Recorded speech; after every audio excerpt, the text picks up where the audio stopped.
Meu nome é Gustavo Henrique de Barroso Franco, sou do Rio de Janeiro, 1956, economista, graduação na PUC do Rio de Janeiro, terminada em 1979, mestrado também na PUC, 1982, e doutorado na Universidade de Harvard, 1986.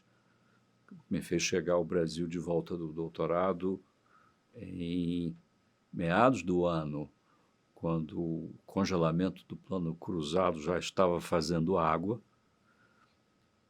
mas eu vivi toda a excitação do cruzado e antes dele das diretas e tudo isso, Nova República, do exterior. Cheguei aqui, eu fiz uma tese sobre hiperinflações nos Estados Unidos. Quando voltei, eu fui contratado pela PUC, onde fui aluno, e lembro de comentar com Dionísio, meu colega, professor mais velho, tinha sido meu professor, eu disse, puxa, estudei hiperinflações e o Brasil agora acabou esse negócio, né? Vou estar desempregado. Ele está, não se engane, aguarde, logo, logo você vai ver. E aí começou uma aventura, né? Porque vieram, o cruzado naufragou, voltou a inflação muito elevada, a gente sempre ficou com vergonha de chamar isso de hiperinflação, uma espécie de negacionismo nesse assunto. Mas quando mais adiante, em 94, eu fiz parte da equipe do Real, eu me esforcei para que a gente adotasse essa nomenclatura, inclusive para poder, sem pudores, usar dos tratamentos e diagnósticos dos remédios para hiperinflações utilizados em outros casos. Enfim, é um processo inflacionário muito singular. A gente achava, ou muita gente achava, que o Brasil era muito diferente da Alemanha de 23 e outros, e não, muito mais parecido do que se imaginava. A gente não gostava de pensar que fosse, até porque, no caso da Alemanha, por exemplo, tinha uma consequência assim assustadora, que era o nazismo. Será que uma inflação assim virulenta leva a vítima enfim, uma coisa desse tipo? Esse é um pensamento aterrador. Ninguém queria pensar nisso. Então, vamos fazer de conta que aqui não é uma hiperinflação, é só uma superinflação ou inflação elevada. Mas isso é terminológico, não é importante. Mas não é.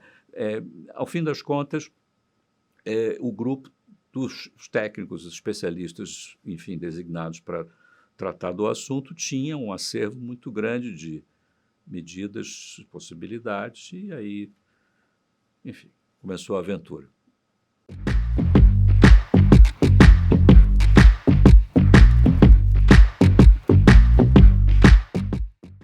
Bom, começa com uma dificuldade quase que de dicionário do que é uma hiperinflação e se ela é diferente da inflação, a inflação comum, pequena quanto? Um dígito por ano, 2 dígitos, e aí tem uma longa discussão entre os especialistas sobre quando é que começa uma hiper e se ela é diferente. Acho que todo mundo concorda que sim, é diferente. Febre de 38 é diferente de febre de 48. Ou seja, a intensidade em si passa a ser um problema, ela tem uma dinâmica diferente. Tudo que acontece numa inflação de 20% ao ano pode acontecer dentro de 3 dias, né? E em matéria de flutuação de valores reais e perdas e ganhos, portanto, é infinitamente mais dramático e urgente. E todas as hiperinflações, elas experimentam muita volatilidade. 3, 4, 5 meses de inflação a 50%, 60%, 100% ao mês, e, de repente, fica parado 2, 3 meses, bumba, volta. Com muita influência de fatores como a taxa de câmbio. Muitos casos acontecem durante revoluções, guerras, não são muitos os que acontecem dentro da normalidade. Isso fazia o caso brasileiro meio singular, porque não tinha perto nada que se parecesse com uma guerra, uma revolução. Mesmo nos casos latino-americanos da mesma época, tinha, acho que Peru e Bolívia, que tinha confusões políticas sérias. A Nicarágua tinha isso e tinha um terremoto horroroso. Bom, e tínhamos nós e a Argentina, né? Que não tinha nada disso, não tinha nenhuma tragédia. A hiperinflação brasileira, ou seja, ela começa a ficar muito grande exatamente na Nova República, com a democracia, que é uma coincidência, inclusive, intrigante, né? O governo militar termina com a inflação na faixa de 150, 200 ao ano, no momento final ali.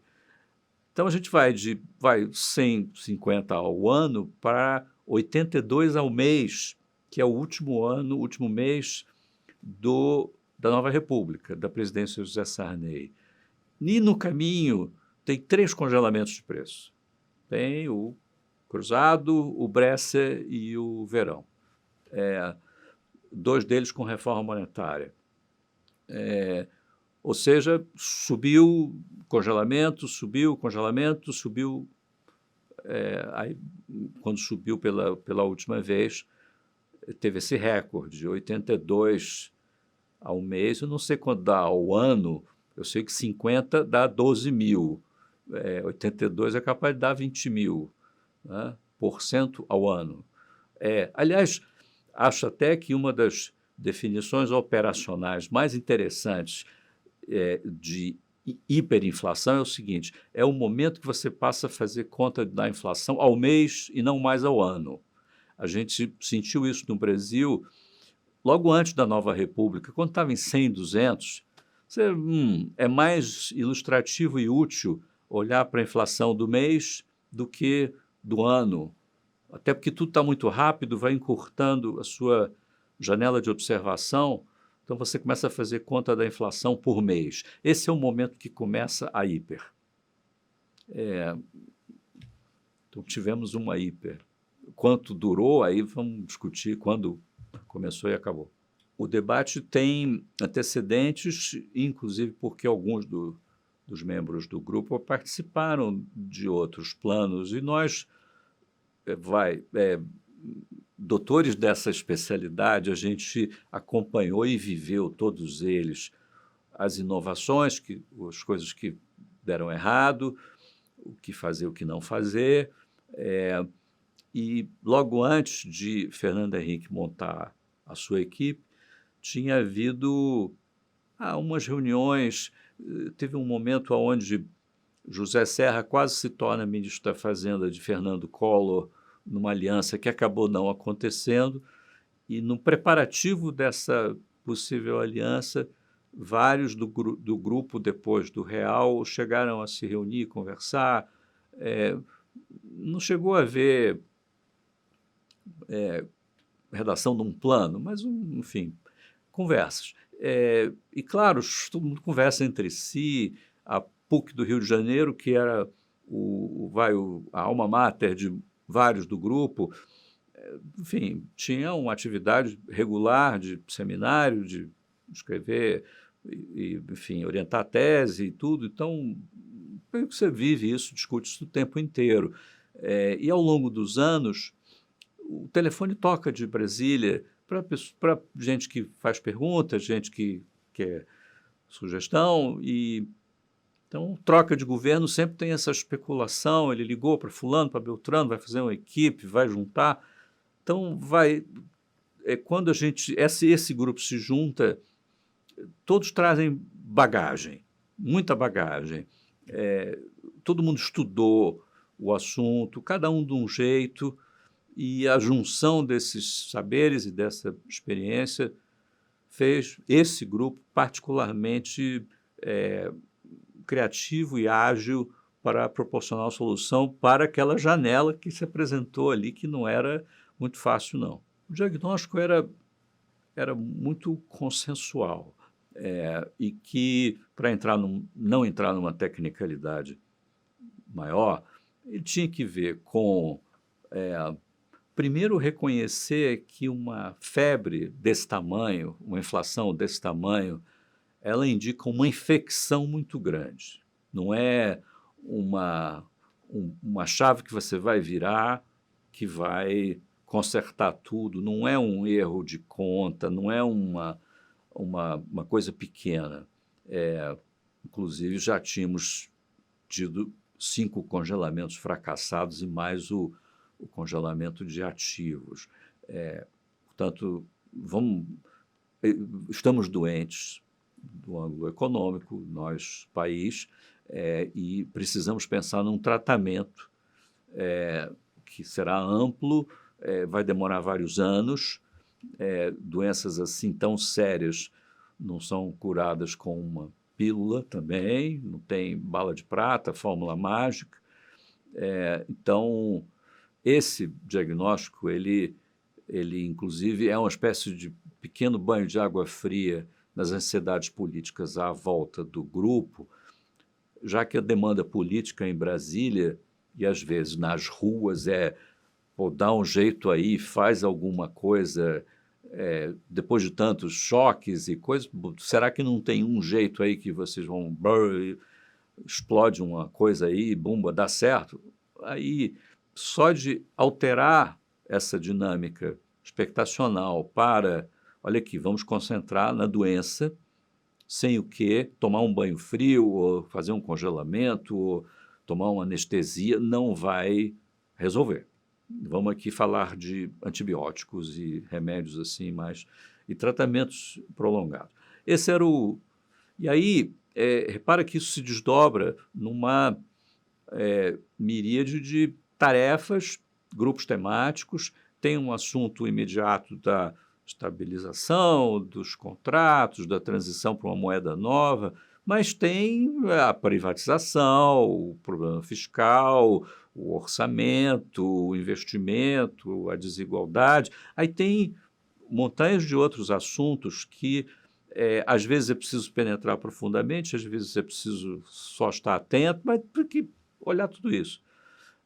E aí, éramos um grupo pequeno, era preciso, enfim, coordenar, ter grupos de trabalho, descobrir quem eram os especialistas. Fundamental ter advogados muito bons perto da gente e também identificar os especialistas setoriais que conheciam os erros e os acertos dos planos anteriores. O cara da política salarial, o cara que entende de SFH, o que entende de previdência, enfim, essa gente tinha a memória, inclusive muita coisa que deu certo e que a gente aproveitou, né? E no grupo, debaixo de Fernando Henrique, tinha Clóvis Carvalho, que nem economista era, mas era um extraordinário maestro em organizar grupos e tarefas.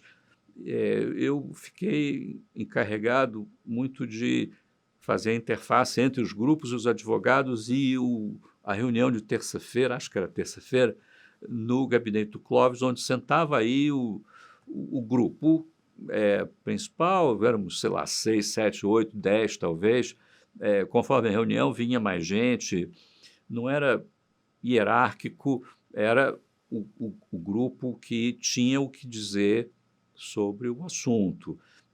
Ninguém ali olhava para o cargo de ninguém para saber quem fala e quem se cala. Então, essa horizontalidade foi importantíssima ali naquele momento de brainstorming. Só o ministro, que quando entrava aí era diferente. Mas foi assim até, sei lá, acho que quando o ministro se elege presidente, porque aí aquelas pessoas que estão ali na horizontalidade vão se tornar ministros, autoridades e tudo, aí começa um jogo diferente. Tá? Tinha uma reforma monetária para começar, que tinha, aproveitando ideias anteriores, ela utilizava as permissões da lei. Quando você muda de moeda, a lei é no nível da lei que você determina o que vai acontecer com os contratos denominados naquela moeda. É uma oportunidade que você tem de, então, afetar cláusulas de correção monetária, que, por sua vez, são importantes para a dinâmica da inflação em ser, né? A gente está sempre pensando na inflação para frente. O plano Collor tinha sido uma experiência interessante de duas moedas, já que foi uma reforma monetária que converteu parcialmente os cruzados novos em cruzeiros.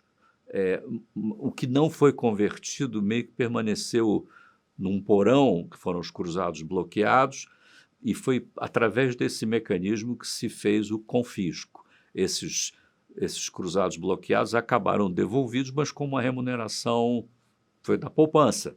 Não dá nem para dizer que foi menos que a inflação, mas foi a da poupança, não foi a do CDI. Então, nesse sentido, foi um empréstimo compulsório, ou teve um impacto semelhante ao do empréstimo compulsório, sem ser a discussão jurídica aí enorme. Mas a reforma monetária, como a gente, aliás, tinha visto já várias vezes, desde do Cruzeiro Novo de 1967, é o momento que você corta zero, mas também reescreve cláusulas contratuais de correção monetária, redefine a política de benefícios de previdência, de mensalidade escolar, e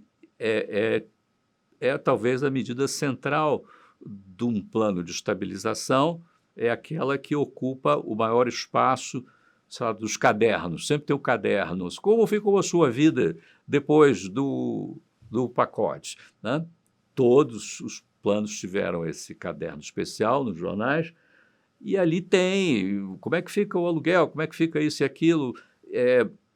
Era preciso responder todas essas perguntas, certo, sem que ninguém leia aquele negócio tenha a sensação de que ficou para trás, o esqueceram ou maltrataram a situação que é mais relevante para você. E aí isso é uma parte do Plano Real.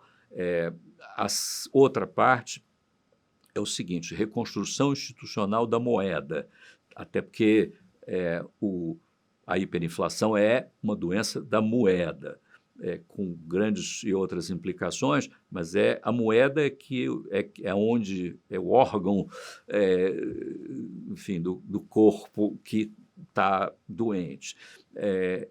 A gente tem uma reconstrução institucional da moeda que permite, inclusive, que você pratique política monetária de um jeito consistente com estabilidade de preços.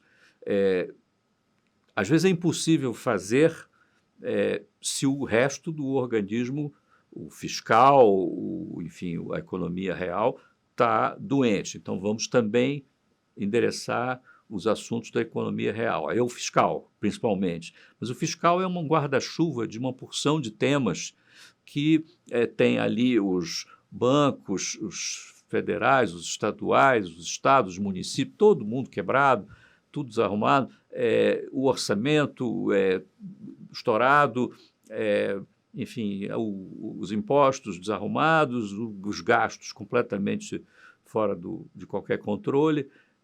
Então, vamos tratar disso. Quando você fala um plano real, ele quase que é tudo, é a reforma das reformas. Agora, ele tem capítulos, né? O capítulo ali da reforma monetária, aí tem o capítulo da política monetária e tem reformas. Agora, com 30 anos, é muito fácil enxergar, inclusive, o período, assim, o primeiro momento, que é o momento URV, a gente começa com a inflação inflação do Cruzeiro Real, medida em junho de 1994, está em 50% ao mês. Tá? Aí, julho, mês seguinte, 1º de julho, entra o real em circulação, que é a URV com outro nome, agora também como cédula, e começa esse padrão monetário com esse nome. Então, qual é a inflação do primeiro ano do real descontaminada dos 50% ao mês? Resposta, 33% ao ano, que é o acumulado em 12 meses, de julho de 94 a julho de 95, quando o real faz um ano. Ou seja, a primeira batalha foi trazer 50% ao mês para 33% ao ano. Maravilha, sucesso incontestável. Segundo momento, 33% é muito, tá? Agora, vamos trazer 33% para níveis internacionais. Não vamos falar em zero, não, vamos falar só níveis internacionais, igual a inflação americana, né? Quando foi isso? Foi meados de 97 que a gente chegou lá.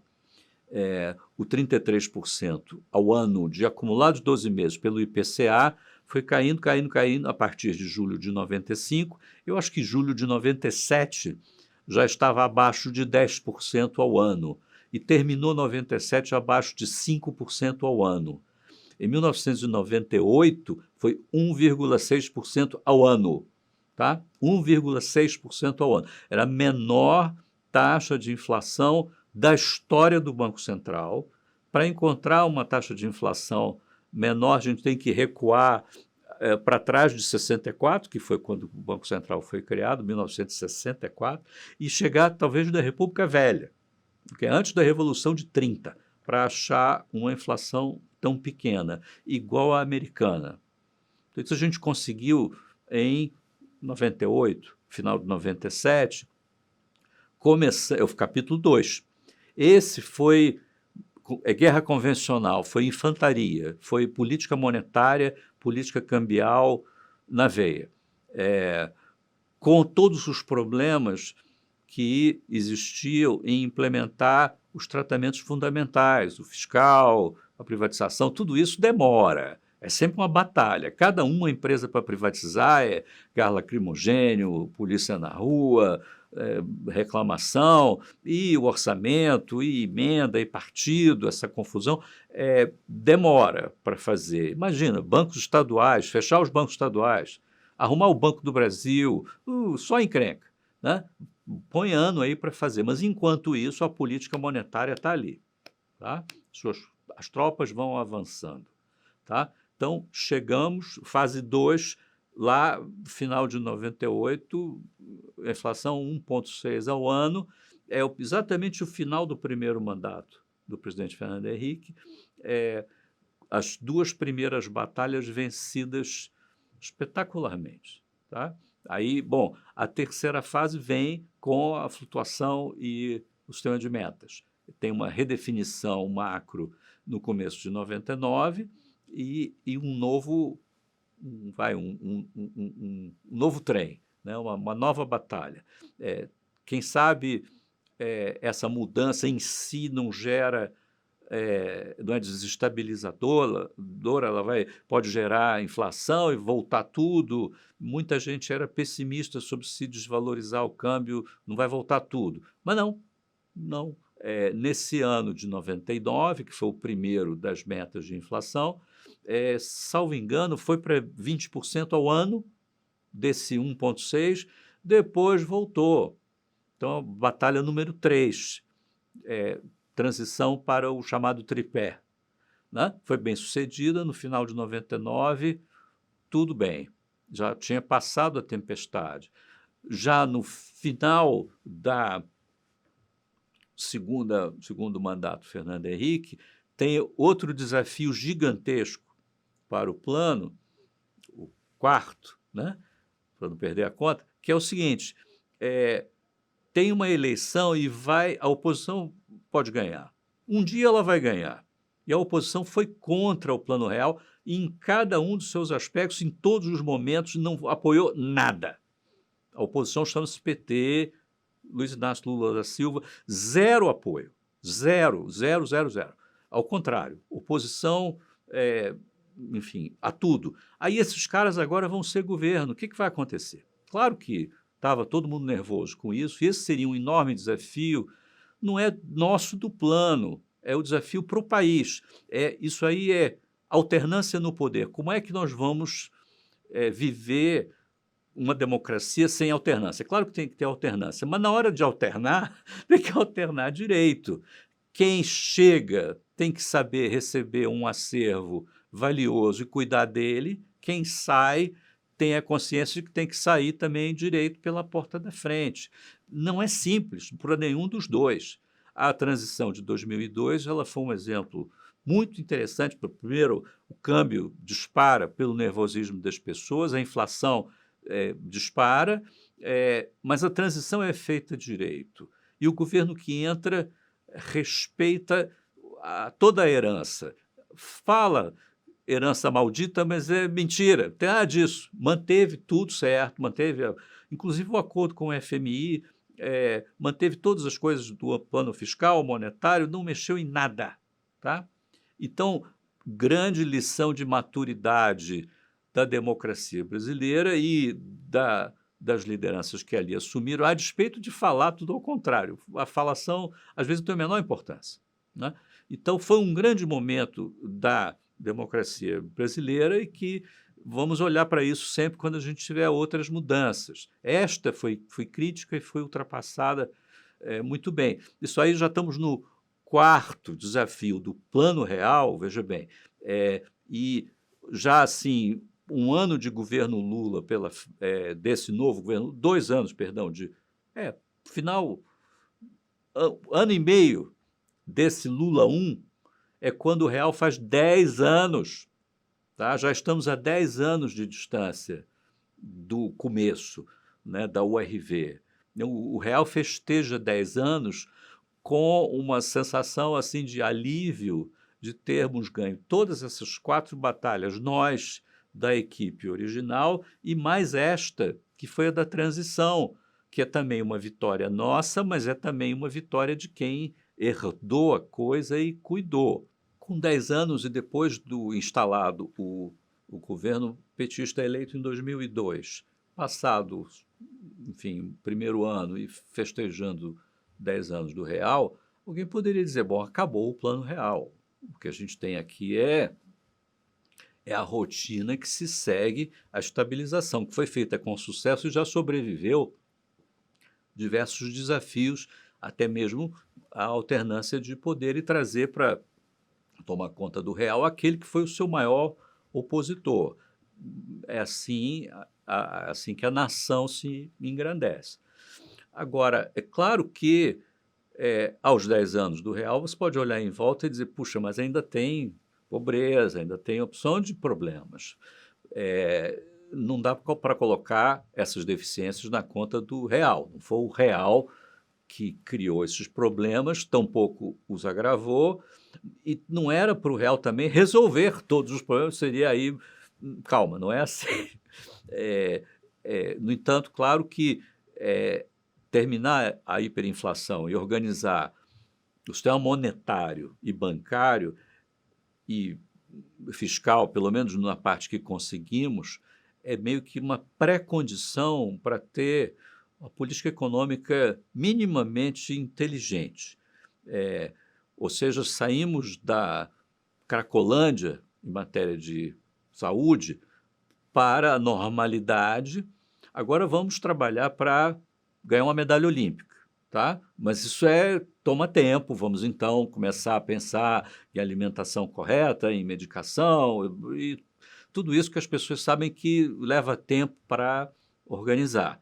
Isso nós já estamos lá do 10º para o 15º ano do Real e pensando no desenvolvimento econômico, e que legal que depois de vencer o dragão da inflação, voltamos a ter essas ambições e pensar no desenvolvimento, tem um vento gostoso de anos 50 e de, pô, nossos horizontes ficaram maiores, que legal.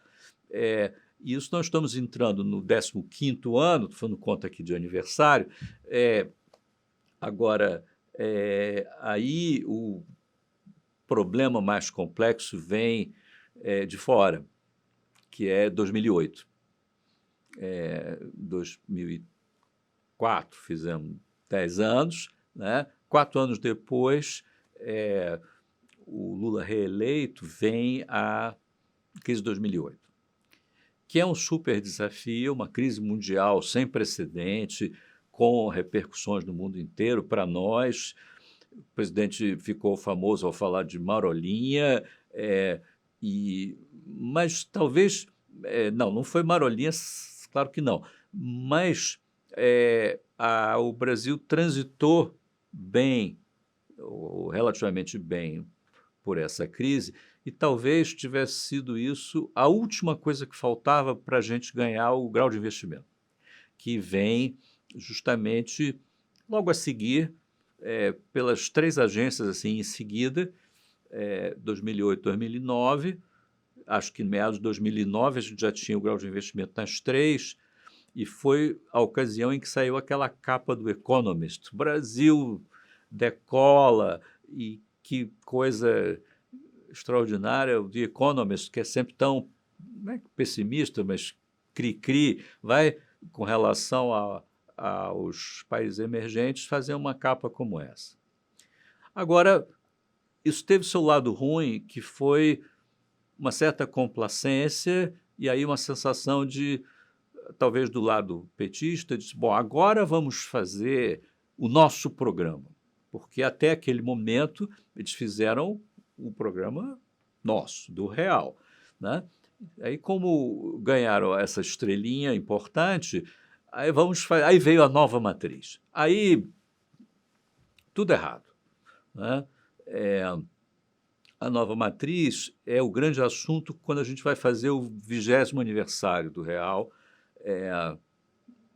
que é 2014, e ali tem assim, a nova matriz e tem as manifestações de 2013, que criaram uma inquietação. O que é isso, né? O que estão reclamando não não é a passagem de ônibus, é outra coisa. É algo que é preciso interpretar. As pessoas querem hospital padrão FIFA, a gente já tem a essa altura uma moeda padrão FIFA, mas não um orçamento padrão FIFA. Até hoje não tem. É uma opção de coisa que não é padrão FIFA. Então, a população quer continuação disso aí. Aí cada um interpretará as jornadas de 2013 de um jeito diferente, tá? Mas com o real fazendo 20 anos, o Brasil se pergunta e reflete sobre o que falta fazer. Claramente falta alguma coisa, senão não tinha tanta gente na rua reclamando, fazendo quebra-quebra. Isso é 20 anos de real. Aí, os aniversários na casa, 25 anos de real, sabe qual é o desafio? Jair Bolsonaro. Agora, a nova moeda vai ter outro custodiante, um outro questionamento por um ângulo completamente diferente. E aí Jair Bolsonaro e Paulo Guedes e pandemia, já estamos chegando no ano 30, mas atravessando essas tempestades, que não tiveram repercussão inflacionária. Ao contrário, a pandemia criou deflação. Foi quando a gente teve a menor Selic da história, foi 2% em algum momento lá no ano da pandemia. Mas aí, com 30, volta o mesmo presidente que tanto a dúvida causou em 2002, na eleição de 2002, e que quando a ele perguntam na campanha: o senhor vai fazer alguma coisa aí, nova matriz, alguma coisa? Ele diz: não, olhe para o que eu fiz no passado. Não foi, essa eleição que Lula ganhou de Bolsonaro não foi uma eleição em torno de assuntos econômicos. Pouco se falou da economia durante a eleição. Não era esse o ponto, né? Mas quando perguntado, Lula também não dizia, ele disse: olha para o que eu fiz no passado.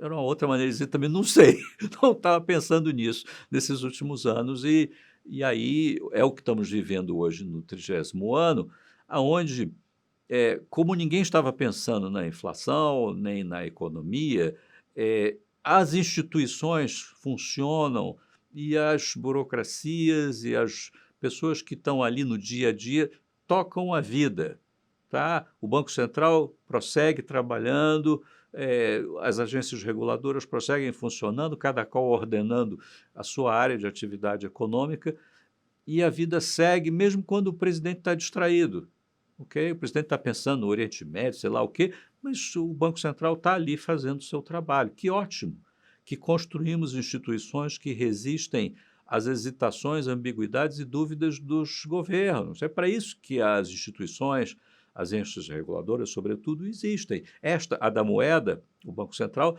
fez o seu papel e foi a primeira vez que um presidente de Banco Central nomeado por um presidente entra no mandato do outro. Essa foi a novidade de uma lei complementar aprovada no governo Bolsonaro, não me lembro do número, que criou esses mandatos para os dirigentes do Banco Central, descasados do mandato do presidente da República. Então, Roberto Campos Neto vai até o final desse ano, a partir daí virá a recondução ou um novo presidente, junto com outros 2 diretores. O governo atual já trocou, salvo engano, 5, e vai trocar mais 3, não é isso? De 9, ou trocou 4, faltam, enfim, não fiz a conta certinha, mas com a troca que vem no fim do ano, que provavelmente a gente vai começar a discutir em, sei lá, ali bem na altura de julho, agosto, aí o Banco Central terá uma maioria, petista. Mas, assim, foi a eleição mais difícil, mais picante de todas que a gente teve e não teve confusão financeira, porque o Banco Central não ia ser afetado pela eleição.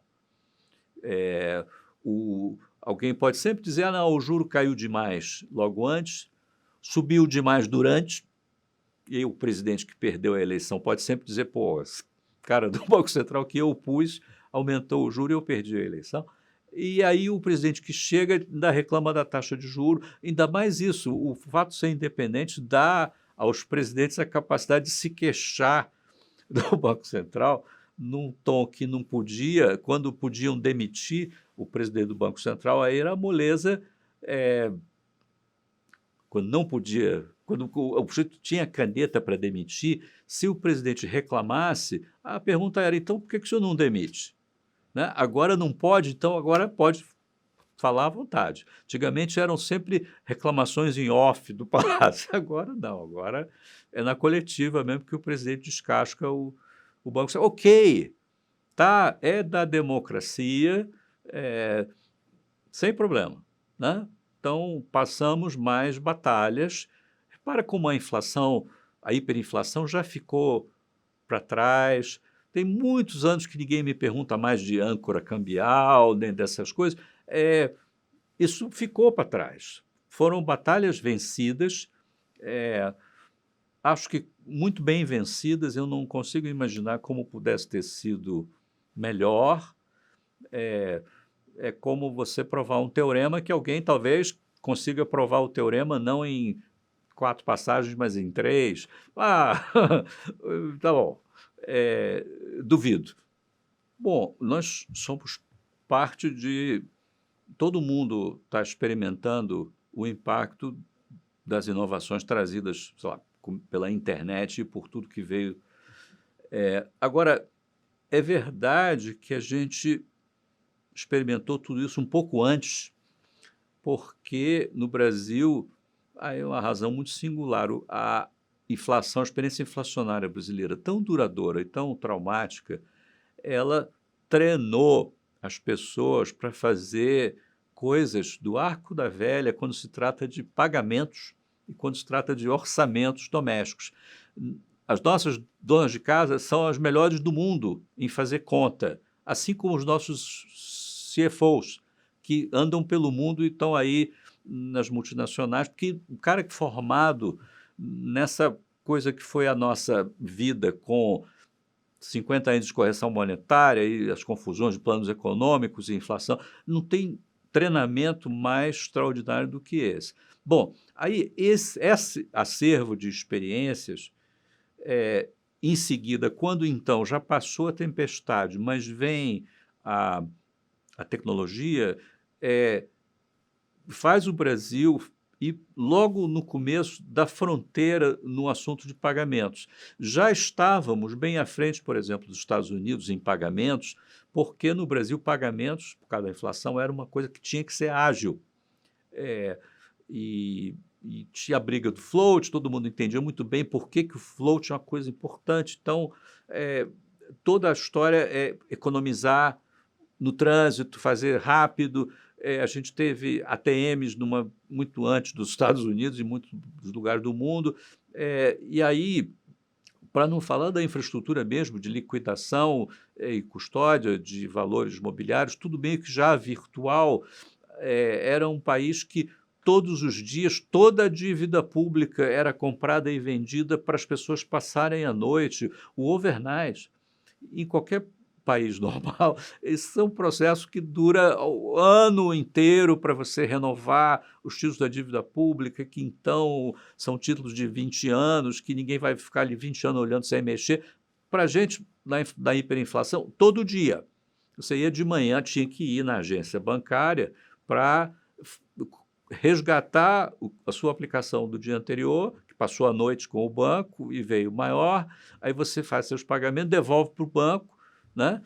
Você e todo mundo. Imagina como é isso em matéria da infraestrutura virtual, do software que apoia esse troço todo, o sistema Selic, que a gente conhece hoje por causa da taxa Selic. Mas o Selic é, na verdade, um sistema de custódia e negociação de títulos públicos que está conectado com o CDI, com a reserva bancária. Tem uma infraestrutura ali que a gente desenvolveu no tempo da inflação, comunicando com o sistema de pagamentos, com os cartões de crédito, com o sistema de liquidação dos cartões de crédito, que acho que nenhum outro país tinha. Então, quando veio o desafio do digital, a gente sai na frente. Em 2013, a lei dos arranjos de pagamento vem, talvez, da Basileia, um desejo de, olha aqui, pessoal, esse assunto de pagamentos tem importância sistêmica. Veja lá a crise de 2008. Então, tudo que é recinto de pagamento, recinto que eles chamam de arranjo na lei, mas que sei lá, bolsas de valores, mas também empresas de cartões de crédito, tudo isso tem importância sistêmica. Então, uma maneira negativa de dizer que agora isso é regular. Outra diz, não, isso agora é parte do sistema de pagamentos, já havia sido criado o sistema de pagamentos brasileiro, e 2013 é como se fosse uma segunda lei do sistema de pagamentos que cria a legislação que hoje já tem alguns anos, já tem mais de 10 anos de vigência bem sucedida, onde se estabelece como é que funciona a moeda eletrônica. E é parecido com o que ocorreu quando o mundo descobriu o que a gente chama hoje de moeda fiduciária. É um pedaço de papel, uma representação já desligada do lastro que deu origem àquele negócio.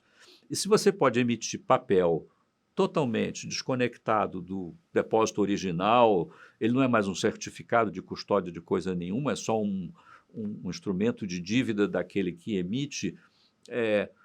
Como é que é o digital? Como é que é a moeda eletrônica? Você precisa ter um depósito, tudo que é moeda eletrônica tem que ser pré-pago, pode ser pós-pago. É a mesma conversa da moeda fiduciária, mas a lei de 2013 meio que disse, olha, a moeda eletrônica é aquilo que é pré-pago. Tem que ter 100% de moeda mesmo, papel moeda ou depósito bancário feito numa conta bancária, visível para a autoridade, e isso tem uma expressão digital, essa é a moeda eletrônica, isso circula como moeda eletrônica, e aí fizemos a transição. E aí vem instituições que são que são designadas, chamadas nessa lei de IPs, instituições de pagamento, que percebem que com um celular como esse que você tem na mão, smartphone, eles podem ali guardar a moeda eletrônica e usá-la com todas as funcionalidades que você teria se fosse numa agência bancária tomar aquele cafezinho ordinário e tivesse que, no entanto, falar, instruir o gerente para tirar daqui, botar ali e tal. Agora é no celular, é a nova agência bancária, graças a essa lei de 2013. É quando, então, surgem os bancos digitais, que é uma revolução. Não se imaginava que os bancos digitais pudessem adquirir essa expressão a ponto de desafiar os bancos normais, os bancos, enfim, que já existiam, dos quais todo mundo reclamava que está muito concentrado, que é muito caro, o spread bancário é alto, o custo, o overhead, o escambau. Então, tá bom, agora tem os bancos digitais e curiosamente, e não é uma coincidência, que é o momento de aproximação entre o Banco Central e o CAD, que há anos reclama do Banco Central que ele não opina sobre os atos de concentração no sistema financeiro, mas agora eles vão trabalhar juntos nessa revolução digital, na regulamentação da moeda eletrônica. E aí cria uma tensão competitiva entre os bancos digitais e os outros bancos. Nós estamos assistindo isso e participando disso, todo mundo encantado com esses produtos oferecidos pelos bancos digitais. Aí os anteriores, os outros bancos também vão oferecer também, porque o usuário, o consumidor, quer, né? Então, ótimo, a fase agora é essa. Isso é maravilhoso pensar que há 30 anos atrás a gente estava lá na Cracolândia, né?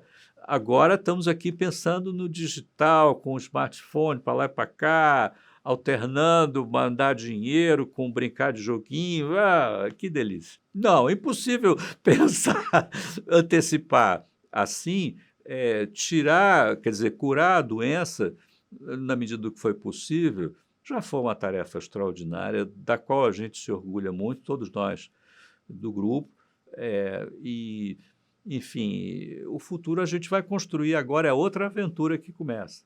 Então, tiramos proveito da nossa, sei lá, desses estresse todo que vivemos no passado, para nos colocar numa posição vantajosa no assunto digital. Aonde tem muita coisa acontecendo, é impossível antecipar o que serão as grandes coisas, como é que vai ser a inteligência artificial e outras tantas coisas que estão aparecendo aí e que essas coisas do mundo digital você nunca consegue acertar exatamente qual aquela coisa que virou o negócio de 1 trilhão. Mas é ótimo estar no jogo, não é isso? E o Banco Central, enfim, há tempos que acompanha tudo isso, esteve ali na fronteira da inovação, desde lá de trás, né? E na nossa época, a inovação era a URV, a estabilidade, a moeda virtual. O pessoal garotada agora diz, o URV foi a primeira cripto. Não é bem isso. Mas é um jeito de entender, que é uma segunda moeda, outra moeda, que é de conta. Aí o cara entendi, não é stablecoin, tá bom, é stablecoin. Aí, tá bom, ok. Os conceitos estavam todos lá. No fundo, a experiência monetária brasileira e mundial é longa, tem 400 anos, sei lá, 1000 anos, que o mundo inova no assunto de dinheiro, e vai ser difícil a gente inventar alguma coisa que já não tenha sido inventada. Mesmo as coisas mais de fronteira que tem no mundo cripto, o Drex, enfim, as CBDCs que tem por aí, elas tocam coisas bem antigas. Ok, será ótimo para quem conhece a história poder trabalhar as possibilidades que o futuro está trazendo agora. Para onde elas vão, não sei.